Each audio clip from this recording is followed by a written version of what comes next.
Benvenuti, bentrovati allo speciale medicina. Oggi giriamo la telecamera virtuale e parliamo un po' di quel che accade ai nostri migliori amici. E mi riferisco ai cani, a delle patologie che possono colpire anche loro. E lì ci vuole, ecco, tanta professionalità come ci vuole la professionalità nei confronti dell'uomo se questo dovesse succedere a noi. Quindi con noi in studio oggi il dottore Giuseppe Carbone, medico veterinario, col quale affronteremo un argomento che non abbiamo mai affrontato. Abbiamo parlato di rickettsiosi, abbiamo parlato delle gastroenteriti, dei cani, dei gatti, abbiamo parlato anche del randagismo. Non lo so, abbiamo affrontato tanti temi che riguardano i nostri amici a quattro zampe e non solo. Ma non abbiamo mai parlato delle problematiche ortopediche che sono molto frequenti fra i nostri amici, diciamolo anche per noi figli pelosi, almeno per chi li vede così. Allora, dottore Carbone. Sì, come per l'uomo, anche per i cani, i gatti, succede che hanno delle problematiche ortopediche. E le fratture innanzitutto, molto frequenti, incidenti automobilistici, cadute dall'alto e tutta questa roba qua, e loro hanno poi bisogno spesso di subire interventi chirurgici per rimettere a posto le loro ossa. Mentre i gatti... Aspetti, e qui la interrompo per fare un'osservazione. Quando adottiamo un cane, perché sarebbe giusto adottarli, andare in un canile a adottare cani, dobbiamo sapere che possiamo andare incontro anche a certe spese che riguardano la salute degli animali. Ma certo, cioè, Ecco, gli incidenti sono... Gli incidenti sono frequenti, il cane, il gatto si può ammalare come si ammala l'uomo, giusto? Certo. E quindi ci sono diverse tipi di fratture. Alcune possono essere risolte semplicemente con delle fasciature o con una terapia conservativa così chiamata, soprattutto i gatti. Altri invece purtroppo necessitano l'intervento chirurgico perché sono invalidanti. Cioè Ma come ce ne accorgiamo noi? Cioè, lo capiamo subito che si tratta di una frattura? Beh, certo, intanto il cane zoppica, non appoggia un arto, non riesce ad alzarsi da terra, non riesce a masticare, perché le fratture possono essere alla mandibola, agli arti anteriori, posteriori, alla colonna vertebrale, colonna cervicale, dappertutto. Certo. Ovviamente ogni frattura ha dei sintomi ben precisi che i veterinari riescono ad individuare. Poi, in seguito a questo vanno poi affrontati gli interventi chirurgici per rimettere a posto, che sono una branca abbastanza specialistica della veterinaria, come lei in umana ovviamente, sia perché richiede un'attrezzatura particolare per poter effettuare questi interventi e anche perché ci vogliono delle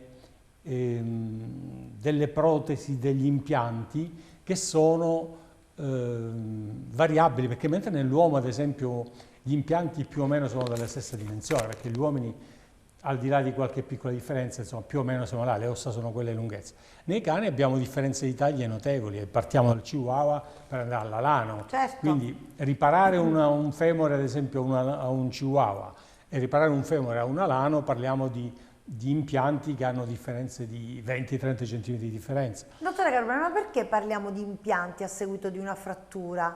Perché l'arto non si rimette, non si può mettere un gesso, cioè io cerco di capire, stiamo parlando di interventi specifici allora sull'arto. Interventi ortopedici, interventi perché non di fratture. i gessi, come ti dicevo prima, si possono fare delle fasciature.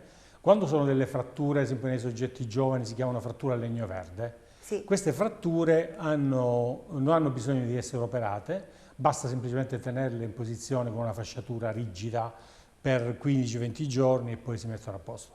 Viceversa invece le fratture a metà dell'osso, articolari, quello che vuoi tu, lì se non vengono risistemati chirurgicamente il cane poi rimane zoppo per sempre. Ecco. Quindi sono delle lesioni invalidanti. Io non ho mai visto una zampa di un cane ingessata, l'ho vista fasciata, non si usa il gesso per gli animali? Il gesso non si usa negli animali per due motivi. Innanzitutto perché è troppo pesante e i cani non riescono a muoversi, poi perché se lo mangiano con i denti, anche se metti collare, eccetera, e poi soprattutto perché non sai mai quello che succede sotto il gesso. Cioè se c'è una frattura, ad esempio con una ferita che si può infettare, tu la copri col gesso, il gesso ti maschera tutto, se sotto c'è un'infezione può andare anche in gangrena. certo. E quindi a quel punto il gesso è un'opzione assolutamente obsoleta, non si usa più. Infatti non ho mai visto un cane col gesso. Ci sono insomma, delle fasciature che sono fasciature imbottite, ci sono delle ferule che sono degli immobilizzatori, forse degli immobilizzatori sì. in plastica imbottita Sì. che si possono mettere per tenere gli arti in posizione. Poi ci sono gli interventi chirurgici che sono veri e propri interventi importanti perché ricalcano un po' quello che succede nell'uomo, quindi bisogna aprire incidere i muscoli, avere via eccesso, per ogni osso ha una via eccesso particolare a seconda della frattura, non è così semplice, sì. ti ripeto, è una chirurgia specialistica. E poi si vanno a impiantare le placche con le viti, i chiodi con i fissatori esterni o anche i fissatori interni, chiodi bloccati, ci sono tantissime soluzioni. E sono chiodi che poi dovranno essere rimossi come nell'uomo? Dopo Allora, un certo tot di anni? certo, perché si è visto anche nell'uomo succede questo, che gli impianti che stanno per troppo tempo a contatto con l'osso hanno un potere oncogenico notevole, quindi a distanza di tempo, anche se sono in titanio, possono creare delle neoplasie nell'osso, quindi quando non sono più necessari è meglio levarli. E allora a questo proposito ci sono diverse scuole di pensiero, diverse anche convinzioni personali. Per quanto mi riguarda, ad esempio, l'uso delle placche è una placca, non so se tu l'hai mai vista, è uno strato sottile, una fettuccia di titanio, di acciaio inox, eccetera, secondo me, con dei buchi dove vanno a finire le viti. Questi vanno apposti sull'osso e si forma un ponte fra le fratture, dove poi l'osso calcifica, ma il problema è che poi bisogna levarla la placca, se tu la lasci c'è quel problema lì e allora bisogna rifare un altro intervento chirurgico. Viceversa con altre tecniche, ad esempio i fissatori esterni che non si possono sempre fare, a volte bisogna fare le placche e basta. Con i fissatori esterni tu vai a fissare l'osso dall'esterno con delle barre esterne all'osso che sostituiscono l'osso, succede anche in umano, ci sono anche quelli circolari, non so se tu hai mai sentito parlare di Lizarov, che era un chirurgo russo che aveva fatto... Sinceramente no. Va bene, comunque, tutti questi fissatori esterni, una volta che l'osso guarisce, sono un po' ingombranti a dire la verità, però una volta che l'osso guarisce, in 2 minuti, un'anestesia velocissima, viene proprio sfilato. Vengono sfilati. Ma dopo quanto tempo si va rimossa la placca? Un mese e mezzo, 2 mesi, la placca dopo 4 mesi, 5 mesi, la placca un po' di più. La placca un po' di più, invece queste cosine qua basta poco. Sì, ma certo. Ecco, il cane può andare incontro certo con le placche, oltre a problemi di eventi tumorali sull'osso, anche l'osteomielite può venire. Certo, esattamente. Quindi quando si fanno gli interventi ortopedici bisogna rispettare la sepsi assoluta, certo. perché se tu non sei assolutamente sterile, porti all'interno delle ossa dei batteri, siccome l'osso è molto irrorato, c'è il midollo, la midollare, certo. Allora lì succede l'infezione e va tutto a rotoli, cioè si rovina tutto, con problemi anche a volte di amputazione. E allora diciamo un po' bocciamo quello che a volte si dice, magari così tanto per dire, siccome un cane, siccome un gatto, anche se non c'è tutto sterilizzato, anche se riusi l'ago che è usato con un altro animale, insomma, no, non è vero, No, c'è l'accortezza, vanno trattati bene come veniamo trattati tutti con noi. il campo sterile, con i ferri sterili, con i chirurghi sterili, tutto va fatto in questo modo. Tutto va fatto soprattutto l'ortopedia, ti ripeto, perché tu lì vai, certo. incidi i muscoli, entri, vai in un sito dove c'è stato un trauma, quindi un'emorragia, dove la presenza di sangue è un terreno ideale per la crescita dei batteri. Certamente, certamente. E allora, ma di questi interventi, allora, abbiamo capito che nel contesto della medicina veterinaria c'è anche lo specialista, quindi certo, c'è lo specialista certo. nefrologo, c'è lo specialista ortopedico, tra di voi vi consultate, insomma, ecco, certo. per poter agire, ecco. Ma per esempio io ho sentito dire che ci sono alcuni cani di mole insomma un po' più mastodontica degli altri che non sempre dei problemi con l'attacco del femore con la displasia, nell'acetabolo, esatto, quindi la displasia dell'anca. Ecco, sì. È vera questa cosa? C'è frequente? Sì, Devono è essere operati? Come si agisce? Sì, questa è una patologia, diciamo, congenita e comunque per il 50% è più una patologia congenita, poi ci sono anche fattori esterni che possono contribuire, ma in ogni caso è una crescita anomala dell'articolazione, cioè la congruenza fra l'acetabolo e la testa del femore non è perfetta. Quindi cioè come se la testa uscisse un po' fuori. È come se la testa non si incastrasse bene nell'acetabolo. Ecco, perché l'acetabolo è quella fossa che fa da parte concava dove sì, la testa dove si va, la parte dove convessa. si va a incastrare il esatto, femore. Esatto. Ora, come tutti gli ingranaggi perfetti, sì, devono avere una congruenza, certo. Perfetta, cioè entrare perfettamente tutta la testa, non esserci spazi e soprattutto non avere lassità articolare, perché a volte lì è tenuto da una capsula articolare. Se c'è lassità, il femore si muove col tempo, siccome l'osso è un tessuto vitale, non è legno, certo, metallo, cioè se tu hai sollecitazioni nel tempo in quella zona, l'acetabolo si deforma e quindi poi succede che c'è questa incongruenza e questa difficoltà a muoversi, questa andatura un po' tipica, strana. È molto frequente frequentissima. Nei golden retriever, nei corso. Sì, sì, anche le displasie del gomito hanno questi cani labrador. Vanno operati subito questi cani? Allora, la displasia del gomito sì, perché bisogna intercettarla ad un'età abbastanza precoce, verso i 5 mesi circa, vedere già che c'è questo problema, in genere sono 3-4 problemi che possono presentarsi variamente rappresentati, e poi va fatto un intervento correttivo immediatamente, perché altrimenti il gomito soprattutto, che è l'articolazione più problematica nel cane, è quello che ti perdona di meno. Se parte un'artrosi è finita. Questa è la complicanza del non intervento, sì, l'osteoartrosi. A volte l'artrosi si sviluppa anche dopo l'intervento, però molto più lentamente. E invece le anche ci sono diversi interventi precocissimi, si possono fare ad un'età molto precoce, verso i 4 mesi e mezzo d'età dei cani, facendo delle lastre particolari, e ci sono degli interventi che modificano la crescita del bacino e permettono la copertura della testa del femore. Sono cose molto tecniche, comunque abbastanza mini-invasivo.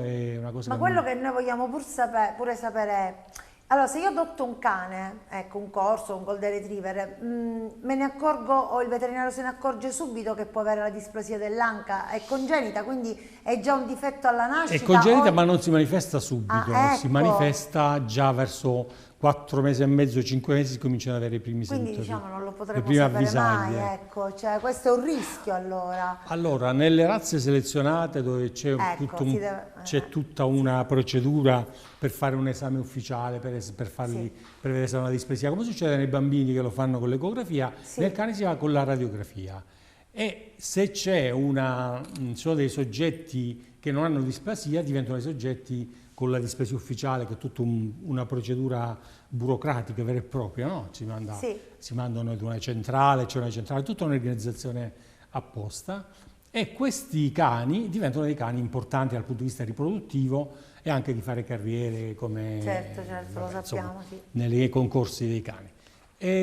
Però non sempre questo discorso vale, perché a volte tu hai madre e padre che non hanno displasia e ti fanno un cucciolo con la displasia, perché c'è la trasmissione con i collaterali, gli zii, nonni di questi cani, come avviene con gli esseri umani. Lo stesso, sì. Ma dottore Carbonelli ha detto nel cane ovviamente non si fa l'ecografia, si fa la radiografia. Ma dove si fa la radiografia? Dove si va per fare la radiografia al cane? Dai veterinari, dai veterinari abilitati a fare le displasie ufficiali, perché c'è tutto un corso da fare e alcuni sono abilitati, si deve andare lì a fare quello ufficiale, parliamo. Ma ovviamente uno che fa le lastre ufficiali e che ha quindi dimestichezza con questa patologia, facendole con un cane giovane capisce anche se si può sviluppare o meno. Certo. Quindi Per esempio, io ricordo quando studiavo ortopedia che noi abbiamo anche dei legamenti nel ginocchio, no? Sono quattro, non certo, mi ricordo qualcosa, sono dei tessuti fibrosi. Uno di questi è il famoso legamento crociato che nell'uomo anche lì è una cosa, non dico una tragedia, ma siamo là vicino. Ecco, nel cane avviene la stessa spessissimo. problematica. Pensa che la rottura del legamento crociato nel cane forse è la patologia più frequente ortopedica che Addirittura, succede. come può avvenire questa lesione del crociato nel cane? Avviene perché, non so se tu hai presente come sono i legamenti crociati, si chiamano crociati perché sono Sono proprio così. questo me lo Uno serve ricordo. per evitare che la tibia vada avanti rispetto al femore, aria l'altro che vada intercondiloidee, cose difficilissime che Perfetto, abbiamo sì, studiato. cose molto Sì. Succede che al contrario dell'uomo, dove la rottura del legamento crociato è per lo più traumatica, calciatori, Esatto. sciatori. Cado in avanti sulle Sì, ginocchia. o iperestendi la Esatto. gamba e fai un movimento in avanti, oppure c'è una intrarotazione del piede. Siccome Sì. il crociato ha questa direzione, se tu fai un'interrotazione forzata e carichi tutto il peso, superi la resistenza del crociato e si rompe. Si rompe. Questo nell'uomo è così, traumatica. Nei cani invece è molto più frequente la rottura patologica, cioè cosa vuol dire? Vuol dire che col tempo i cani più grandi di età, più anziani, hanno una degenerazione delle fibre collagene che sono all'interno del legamento crociato. Sì. Queste fibre collagene perdono sia di tenacità che di resistenza e anche di elasticità soprattutto, per cui quando c'è un movimento anomalo, cioè il cane salta e carica tutto il peso su una zampa, oppure prende una buca e fa un movimento strano, si rompe il crociato. Si rompe il crociato e quella è una lesione che va operata sempre, o quasi sempre, con un intervento di ricostruzione del legamento crociato, dove lì c'è un mondo, si apre un mondo che non finisce più, perché ci sono tecniche di tutti i tipi. Io penso di averle fatte tutte, credo, perché la prima che ho fatto era la prima tecnica che veniva inventata, si chiamava tecnica di Pazzama, un finlandese, vabbè, no, che era si passava all'interno dell'articolazione la cute addirittura, che sostituiva il crociato. Il problema è che poi crescevano i peli. Certo. Quindi questa cosa poi è Cosa stata strana. sostituita. Una mostruosità, diciamo. Sì, ora è stata sostituita con il legamento rotuleo, con la fascia lata, che sono delle fibre all'interno, come succede nell'uomo. Adesso staccano il gracile e il semitendinoso e sostituiscono in maniera diciamo autologa. Facili, dottore? No, sono interventi specialistici. Quante ore in sala operatoria per ripristinare un legamento crociato o costruirlo? Dipende, in un cane piccolo anche mezz'ora, in un cane grande dove c'è succede anche ai cani piccoli, pensavo che l'agilità del cane piccolo un po' lo mettesse in seconda fila, invece no. Succede spessissimo. Allora, dottore Carbone, ne devo fare una domanda. Allora, molti dicono, è sbagliato che il cane saltelli continuamente così. Ecco, è vera questa storia, cioè quando saltellano possono andare incontro a delle problematiche osteoarticolari e anche Ma no, a parte che come fai a tenere un cane che vuole saltellare? È impossibile. Magari davanti alla finestra dico, stai un attimo fuori e cominciano a saltellare, di continuo non si fermano più. No, vabbè, ma con i movimenti controllati non succede niente. Come ti dicevo, le rotture del crociato, ma anche di altri tendini, avvengono quando c'è un movimento anomalo. Quando tu fai un movimento innaturale, quindi dove la zampa o la gamba nell'uomo non è abituata, non ha delle strutture adatte a tenere a contrastare quel movimento. E allora un consiglio. Se noi vediamo la zoppia del cane o la retrazione della zampa e il suo saltellare per non appoggiarla, spesso questa è un'immagine che riscontriamo spesso, no? Anche nei cani di strada li vediamo spesso zoppicare, magari hanno preso, non lo so, hanno sbattuto da qualche parte, mi auguro no macchina, ma insomma. Ecco, dobbiamo invece preoccuparci subito o aspettare qualche giorno per vedere un po', magari passa una botterella? Se è una rottura di un legamento, ovviamente dopo un giorno continuerà a farlo. Se è solo una piccola distorsione, una contusione, dopo un giorno va via. Ma dottore Carbone, le distorsioni a volte sono peggiori delle fratture, cioè durano più a lungo. È solo per capire noi che non capiamo come ci dobbiamo comportare quando vediamo questa zampetta. Sì, però tu devi considerare una cosa, che i cani distribuiscono il peso su 4 zampe. Questo è vero, e non su 2. Sì. Quindi quando noi abbiamo una distorsione alla caviglia soffriamo terribilmente. È vero, non ci avevo pensato. Il cane distribuisce il peso sulle altre 3 zampe. Ecco. Quindi a quel punto non hai più quella sintomatologia è inversa eclatante che puoi avere in un uomo. È inversa, sì. E quindi il consiglio che ci dà, dottore Carbone, a noi che amiamo questi pelosi a 4 zampe tantissimo, come ci dobbiamo comportare, come dobbiamo preservare la loro salute, anche dal punto di vista della traumatologia dei loro arti? Dobbiamo fare più attenzione, sopprimere un istinto, no? Quello di correre, oppure lasciarli fare? Questo è impossibile. No, l'unica cosa quando succede portarlo dal veterinario e farlo controllare, perché ripeto, le rotture del crociato sono delle cose molto importanti e vanno subito soprattutto trattate. Nei cani oltre i 15 kg. Sotto 15 a volte ci sono dei cani che anche se non si operano, cani di 3 kg, 4 kg, col tempo riescono in qualche modo a compensare, appunto per quel discorso delle 4 zampe. Un'ultima domanda, ed è sempre la stessa domanda che ciclicamente si ripropone. Ma come si fa con la spesa sanitaria? Purtroppo non c'è una convenzione, non c'è un aiuto, sia nella farmacologia che nell'intervento. Come dobbiamo fare? Ci sono le assicurazioni. Ah, ecco. Ci sono le assicurazioni, si può assicurare, l'Alleanza, ma tante altre assicurazioni lo fanno, pagando una cifra annuale ed eventuali spese veterinarie vengono rimborsate fino a un certo punto, poi c'è la franchigia, tutte queste cose tecniche poi non ti so dire, però ci sono delle assicurazioni che si occupano di questo, quindi al limite se uno non ha, perché questi poi tra l'altro sono interventi anche costosi, perché infatti, tra l'altro gli impianti sono costosissimi. Certo. Quindi... Vabbè, ma è tutto costoso, cioè anche le consulenze specialistiche, insomma è tutto quello che ruota attorno ad un intervento ortopedico e di questo genere su un animale, insomma lo capiamo bene. Quindi un altro consiglio forse che dovremmo dare, ecco, dobbiamo essere pronti all'evenienza, possa capitare una cosa del genere al nostro peloso. E quindi o l'assicurazione poi rimborsa o non lo abbandoni per questo, ecco, vuol dire che non l'hai amato nel momento in cui lo hai tenuto con te. Allora non si possono amare solo perché stanno bene, possono anche loro star male come noi, questo ne dobbiamo avere consapevolezza e coscienza, dottore Carbone, no? E allora, vuole dare qualche consiglio a chi ci ascolta? Siamo alla fine della nostra trasmissione.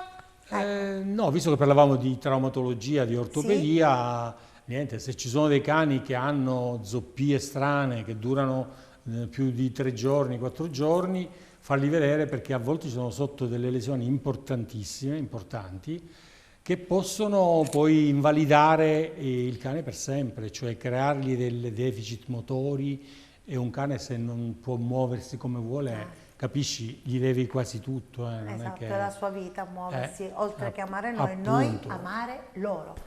Grazie dottore Carbone, è stato esaustivo, abbiamo capito, speriamo che non capiti mai ai nostri pelosi una situazione del genere. Queste sono le sfighe che noi teniamo nascoste, speriamo bene, tanta salute per tutti, umani, animali, tutti insieme, però è giusto che ci siano anche i professionisti in aiuto nel caso in cui malauguratamente dovesse succedere una cosa del genere.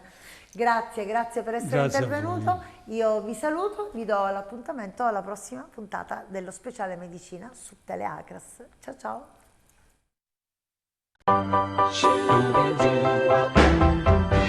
Cold nights and long days, we'll stick together, baby, always.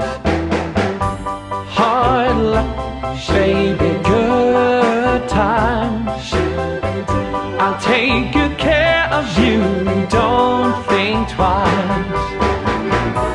Cloudy or blue sky, come shine or come rain,